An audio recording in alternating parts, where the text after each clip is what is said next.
I am Halima Sadia and this lecture is based on conditional sentences and it's part 2 of conditional sentences. तो part 1 में हमने देखा था कि हमारे पास कौन सी डिफरेंट टाइप्स हैं कंडीशनल सेंटेंसेस की, उनको बनाने के रूल्स क्या होते हैं और उनका स्ट्रक्चर कैसा होता है, और इसके अलावा हमने डिफरेंट एग्जांपल्स देखी थी कि हम सिंपल सेंटेंसेस को कैसे कंडीशनल सेंटेंसेस में कन्वर्ट कर सकते हैं. तो अभी आगे हम इसी को कंटिन्यू करेंगे. टाइप्स तो हमने कर ली थी, लेकिन उसके अलावा भी कुछ चीज़ें होती हैं जो कि कंडीशनल सेंटेंसेस का पार्ट है. तो उसके रूल्स और एग्जांपल्स हैं वो हम देखते हैं. सबसे पहला जो यहाँ पे रूल दिया हुआ है, using mix time in conditional sentences. Mix time का क्या मतलब है? मिक्स टाइम का ये मतलब है कि यूजुअली ये होता है कि हम जब सेंटेंसेस बनाते हैं तो हम कोशिश करते हैं कि हमारा टेंस जो है वो सेम रहे. एक टेंस रहे, हम एक से दूसरे टेंस पे जंप ना करें, क्योंकि उसकी वजह से आपकी स्ट्रक्चरल या ग्रामेटिकल मिस्टेक्स हो सकती हैं. लेकिन कंडीशनल सेंटेंसेस में ये होता है कि हम एक सेंटेंस में एक से ज़्यादा टेंस को यूज़ कर रहे होते हैं, सिवाय ज़ीरो कंडीशनल के, जिसमें हमारे पास दोनों प्रेजेंट इंडेफिनिट या सिंपल प्रेजेंट की फॉर्म्स आ रही होती हैं. उसके अलावा जो हमारे पास सेंटेंसेस हैं उसमें ये होता है कि डिफरेंट, जैसे फ्यूचर आ जाएगा समटाइम्स पास्ट आ जाएगा, उसके साथ या पास्ट और प्रेजेंट आ जाएगा. इस तरह से करके क्लॉजेस का स्ट्रक्चर या उनके जो टेंसेज हैं वो एक दूसरे से डिफरेंट होते हैं. तो देखिए रूल क्या लिखा हुआ है.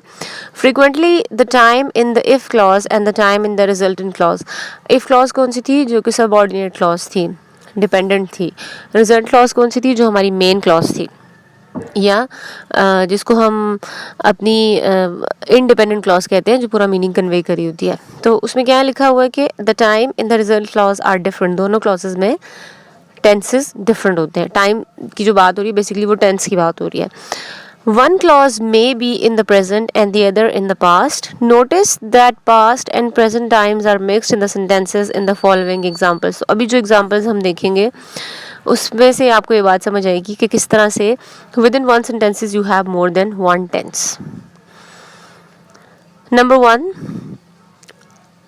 I did not eat breakfast several hours ago, so I am hungry now. तो इसमें देखें कि इस सेंटेंस में आपके पास दो फॉर्म्स आ रही हैं. I did not eat breakfast ये पास्ट की आ रही है, और आई एम हंग्री नाउ ये प्रेजेंट है. अगर हम इसे कंडीशनल बनाएं तो कैसे बनेगा? If I had eaten breakfast several hours ago, ये इसकी पास्ट फॉर्म है. I would not be hungry now, और ये इसकी प्रेजेंट फॉर्म है. तो देखिए इफ़ वाली जो फॉर्म थी वहाँ पे हमने पास्ट यूज़ किया कि अगर हमने पास्ट में इस चीज़ को चेंज कर दिया होता है या हम चेंज कर सके तो उसका रिजल्ट ये आएगा जो कि हमारी मेन क्लॉज में आ रहा है और वो प्रेजेंट में है. तो इस तरह से एक सेंटेंस में दो डिफरेंट क्लॉजेस में दो डिफरेंट टेंसेस आ सकते हैं. Next one, he is not a good student, he did not study for the test yesterday. तो इसमें भी पहली वाली जो क्लॉज है that is present and the next one is past. Conditional देखिए इसका, if he were a good student he would have studied for the test. तो इफ़ ही वर वाली जो चीज़ है, क्योंकि वो तो है ना, अभी एग्जिस्ट करती है, ये बात है, तो वो हमारा प्रेजेंट आ जाएगा. और उसके साथ जो नेक्स्ट वाला हमने लगाया, क्योंकि हम उसको चेंज नहीं कर सकते, ना ही हम उसको किसी तरह से मॉडिफाई कर सकते हैं, तो वो क्या है? पास्ट फॉर्म है. एक्सरसाइज 4 देखिए. Example number 1, I am hungry now because I did not eat dinner, but if I had eaten dinner I would not hungry now.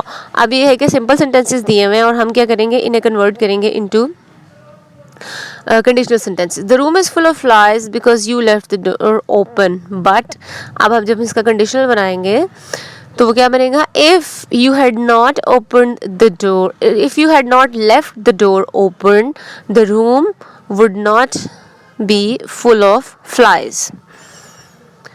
You are tired this morning because you did not go to bed at a reasonable hour last night. अब इसे कैसे change करेंगे? If you had gone to bed at a reasonable hour last night, you would not be tired this morning. Number 4, I am not you, so I did not let him the truth. But if I were you, I would not tell him the truth. तो ये इस तरह से condition reverse हो जाएगी.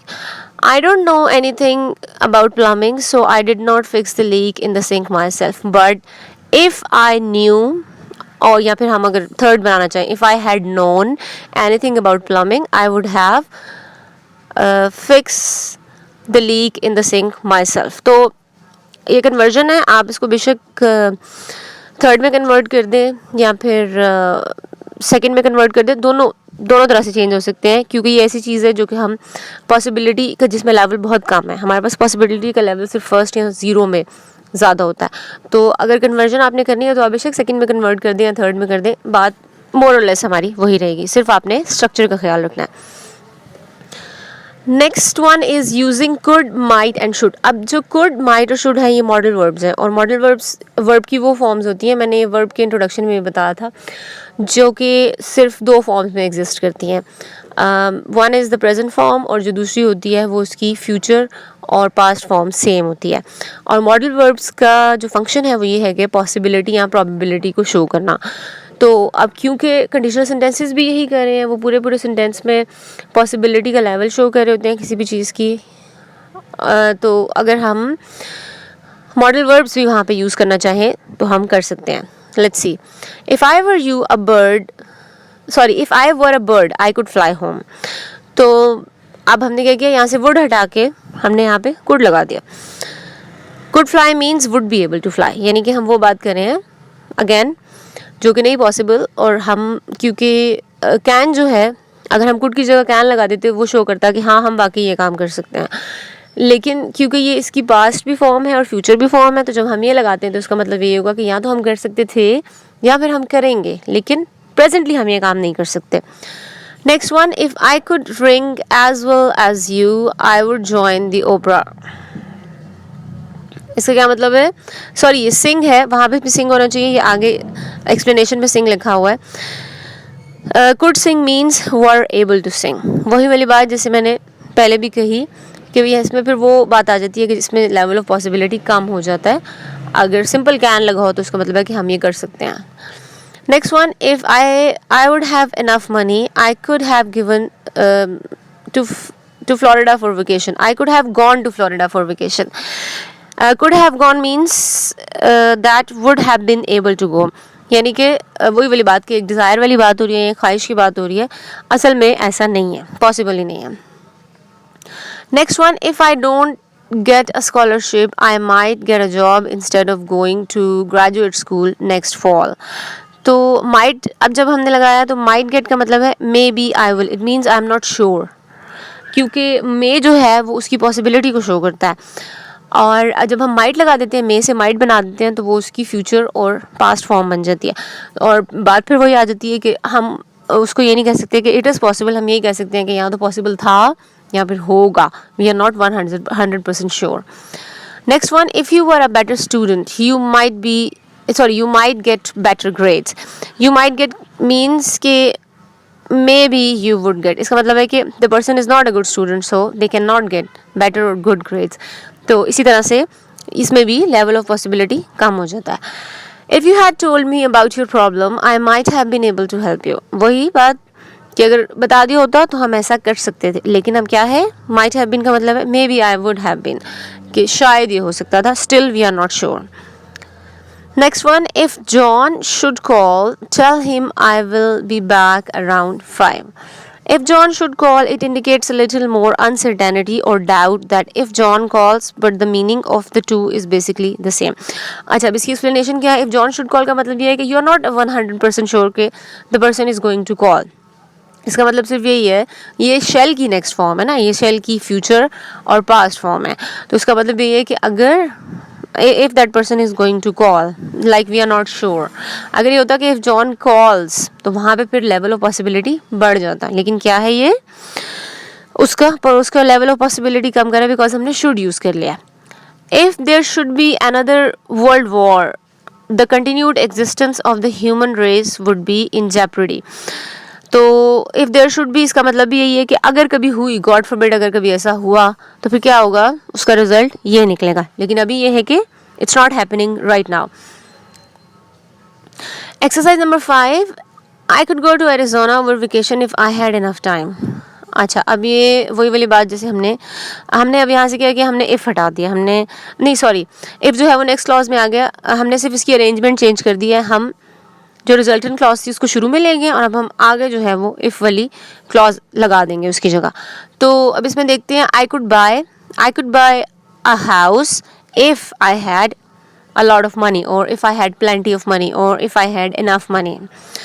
तो इसी तरह से आई वुड बाय वाली भी यही बना लेंगे, इसी एग्जाम्पल को बना लेंगे बाय अ हाउस वाली को। नेक्स्ट देखिए, I could have bought a car if I had sufficient money, और if I had sufficient amount of money, और इसी तरह से नेक्स्ट एग्जाम्पल भी वो बन जाएगी। अच्छा, नेक्स्ट में देखें, अब एक कंडीशन हमारे पास ये भी आती है कि जहाँ से हम इफ़ को हटा देते हैं लेकिन वो सेंटेंसेस फिर भी कंडीशनल सेंटेंसेस होते हैं।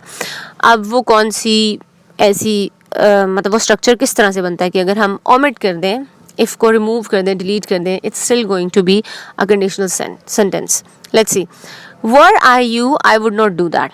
अब इसमें क्या हुआ, हमने जो हमारा हेल्पिंग वर्ब था, या जो कोई भी हम पास्ट की फॉर्म या प्रेजेंट की या फ्यूचर की लगा रहे थे, हमने वो वर्ब उठा के शुरू में लगा दिया। तो फिर इफ़ आई वर यू लिखने की हमें ज़रूरत नहीं रही, बल्कि वर आई यू, और इससे आगे क्वेश्चन मार्क नहीं आएगा। क्यों? Because it's just a smaller part of the sentence second clause पूरी कर रही है। Had I known I would have told you, वही देखिए उसी तरह से कि जो हेल्पिंग वर्ब है इसका भी शुरू में आ गया। Should anyone call please take a message, इसका भी देखें मॉडल वर्ब शुरू में आ गया। अब साइड पे राइट साइड पे सी एक्सप्लेनेशन देखें, with were, had, past perfect and should. अब ये क्या है, सारी हमारी टेंस की फॉर्म्स हैं यहाँ पर, जिनको हम कहते हैं हमारे सारे हेल्पिंग वर्ब है। Some time if is omitted and the subject and the verb are interested. Were are you if I were you, वही बात जैसे मैंने बताई। Had I known if I had known. Should anyone call if anyone should call. तो इसमें क्या है, सिर्फ कि हमने इफ़ हटा दिया है और हम अपने हेल्पिंग वर्ब्स को, जो भी हेल्पिंग वर्ब्स हैं, चाहे वो प्रेजेंट के हैं, पास्ट के हैं, फ्यूचर के हैं, हम उनको बिगिनिंग में ले जाएंगे। Exercise number 6, I will be out of my office until 2। If you should need to reach, I will be in the conference room. If Thompson had not dropped the ball, we would have won the game। अच्छा, ये कुछ examples दी हुई हैं उन्होंने। आगे आ जाए, implied condition. Implied condition क्या होती है? लाइक ऐसी कंडीशन जो आपने एक्चुअली कंडीशन नहीं लिखी हुई, कंडीशनल की फॉर्म में नहीं लिखा हुआ, लेकिन आप इम्प्लाई करें, लाइक वो हिडन है विद इन द सेंटेंस या विद इन द स्ट्रक्चर, और है वो कंडीशनल ही। बेशक वो सारे वो रूल्स नहीं फॉलो करें जो नॉर्मली जनरली हमारे पास रूल्स होते हैं। I would have gone with you but I had to study। Implied condition क्या है? If I had not to study। तो इस तरह से हम उसको रिवर्स में देख लेंगे, या हम उसको थोड़ा सा चेंज करके मॉडिफाई करके देख लेंगे कि ये कंडीशन एक्चुअली है क्या। I never would have succeeded without your help। Implied condition क्या है? If you have not helped me, so what happened? I would never have succeeded। तो इसमें हमने क्या किया, इसमें बेसिकली हमने कंजंक्शंस यूज़ कर लिए, जैसे ऊपर बट यूज़ किया, नीचे विदाउट यूज़ किया। तो और हमने उसका स्ट्रक्चर जो है वो नॉर्मल कंडीशनल से चेंज कर लिया है, या जिनको हम ट्रांजिशन वर्ड्स भी कहते हैं। वो क्या करते हैं, वो दो क्लॉजेस को एक दूसरे से लिंक कर रहे होते हैं। ट्रांजिशनल वर्ड्स मोस्टली हमारे पास कंजंक्शंस होती हैं या फिर एडवर्ब्स होते हैं। तो हम वो लगा के हम जो एक हमारे पास एक बेसिक स्ट्रक्चर है कंडीशनल का, वो चेंज कर सकते हैं। Often the if clause is implied not stated. Conditional verbs are still use in the resultant clause. ये कंडीशनल वर्ब्स कह लें आप इनको, जो ये वाले हैं, वुड है, वुड हैव हो गया, और उसके अलावा हमने क्या लगा दिया, ट्रांजिशनल वर्ड्स या फिर कंजंक्शंस यूज़ कर लें। अच्छा, she ran otherwise she would have missed her bus. Conditional verbs are frequently used following otherwise. अब अदरवाइज जो है वो उसकी दूसरी साइड दिखा रहा है हमें, यहाँ इम्प्लाइड कंडीशन के बारे में बता रहा है। In the implied if clause if she had not run. तो इस तरह से आप उसको लिख देते हैं विद सम कंजंक्शन और विद सम ट्रांजिशनल वर्ड, और उससे भी हमें पता चलता है कि ये एक्चुअली ये है कंडीशनल सेंटेंस ही, लेकिन हमने उसको कॉमन स्ट्रक्चर के साथ नहीं बनाया। Exercise number 7, give sentences with the same meaning by using if clause। Kathy turned down the volume on the tape player, otherwise the neighbors probably would have called, complain about the noise। अब इसको हम कैसे change करेंगे? If Kathy had not turned down the volume on the tape player, the neighbors would have called to complain about the noise। इसमें से probably हम हटा देंगे, ठीक है, उसकी ज़रूरत नहीं है। अगर कोई वर्ड हमें लग रहा हो कि वो इसके स्ट्रक्चर के साथ मैच नहीं कर रहा, तो हम उसको रिमूव भी कर सकते हैं। ज़रूरी नहीं है कि आप सारे वर्ड्स यूज़ करें। Next one, Jack would have finished his education, but he had no quit school and find a job in order to support his family. अब इसको भी इसी तरह से करेंगे, और हम इसे कैसे करेंगे कि if Jack had not quit school and find a job in order to support his family, he would have finished his education. तो अब मैंने यहाँ पे क्या किया, मैंने क्लॉजेस की अरेंजमेंट चेंज कर दी. ये आपको खुद से देखना पड़ेगा कि कौन सी क्लॉज में एम्प्लॉयड मीनिंग है और कौन सी क्लॉज में जो है वो आपका ओपन मीनिंग है या उसके अंदर कंडीशन है. तो वो फिर उसके अकॉर्डिंग ही आप उसका स्ट्रक्चर और उसकी अरेंजमेंट चेंज करेंगे. So that was all from the second lecture of conditionals. हम इसको कंटिन्यू करेंगे नेक्स्ट लेक्चर में, पार्ट 3 में. और आई होप कि ये हेल्पफुल होगा, आपको बहुत सारी चीज़ें समझ आई होंगी, आपकी कन्फ्यूजन दूर हुई होंगी. And if you want more videos and lectures like that, please stay tuned to our channel and subscribe to it. And thank you for listening.